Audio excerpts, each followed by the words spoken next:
All right, we're going to be taking a little look at a somewhat obscure, hard to find today, unlicensed third-party accessory for the SEGA Dreamcast, the DreamMovie VCD and MP3 player. A few different companies released this guy. I happen to have the Innovation brand here, but there were several others. I don't have the boxes for them anymore. But essentially, comprised of an IR remote. There was two variations that at least I saw back in the day. This silver one and white, which I think looks a bit nicer. You have your receiver dongle, there's the silver, and I've got the white right here. Now, as crazy as it may sound, I actually spent years of my life collecting and watching VCDs back in the day when I was about 13, 14, 15. In those days, being able to actually download films from the internet or shows or what have you and watch them on your television was a very big deal. Very much taken for granted today, but I started getting into VCDs for piracy, I'll just say it, and actually grew to really fall in love with the format and actually have a huge collection of them here, which coincidentally I just finished ripping the last one moments ago. And I wanted to do a test playing out disc 2 of Home Alone, English with Chinese subtitles, on the Dreamcast with DreamMovie, but not just any test. See, this is my development Dreamcast. I do all of my patch development testing and work on, and of course there's a GDEMU in here.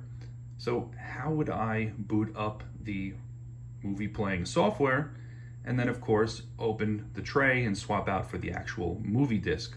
Well, obviously you can swap discs through the GDEMU itself. You can also do the same thing with the mode through the disc queuing option, and I'm pretty positive USB GD-ROM as well. So what we're going to look at today is booting this up. We are going to launch the DreamMovie software.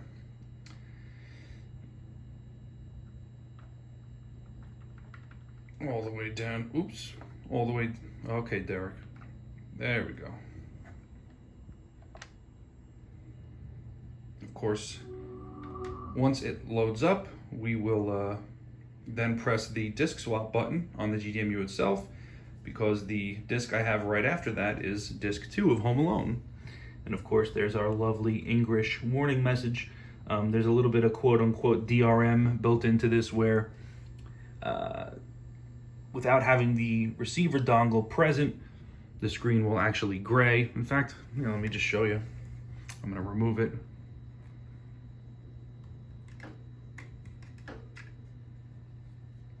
Yep, there it is. As you can see, I took it out and nothing will work from there. In fact, it is designed so that only the remote itself, and we're back, can navigate.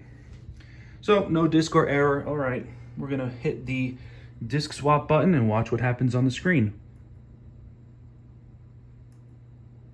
Oh, and just like that, tray was opened, disk was inserted, and tray was closed.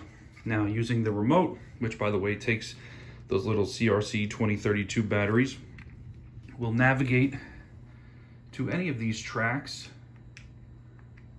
Take this one right here. And there we go. Let me turn the volume up.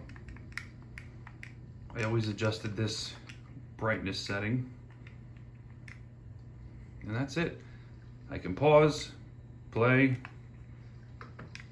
access any of the other options, or change tracks. Get the hell out of here. All right, Johnny. What money? AC said you had Classic movie, classic scene. How much do I Now, the owe? only real downside to this is that, of course, when preparing the SD card, I had to firstly rip the actual VCD disc to CDI format so that GDEMU played nice with it, and then I had to place that disc image right after the DreamMovie application itself, because by pressing the disc swap button once, I'm obviously going to advance one disc image on the list. So let me go ahead and pause this. Really not a feasible or, you know, sense-having way to actually use this modern, to use ODEs with this old software. You're not going to sit there and press the button to queue through disc after disc after disc, but as a novelty, certainly pretty cool. So just wanted to share that with everybody today who has any interest in the obscure and, of course, the Sega Dreamcast.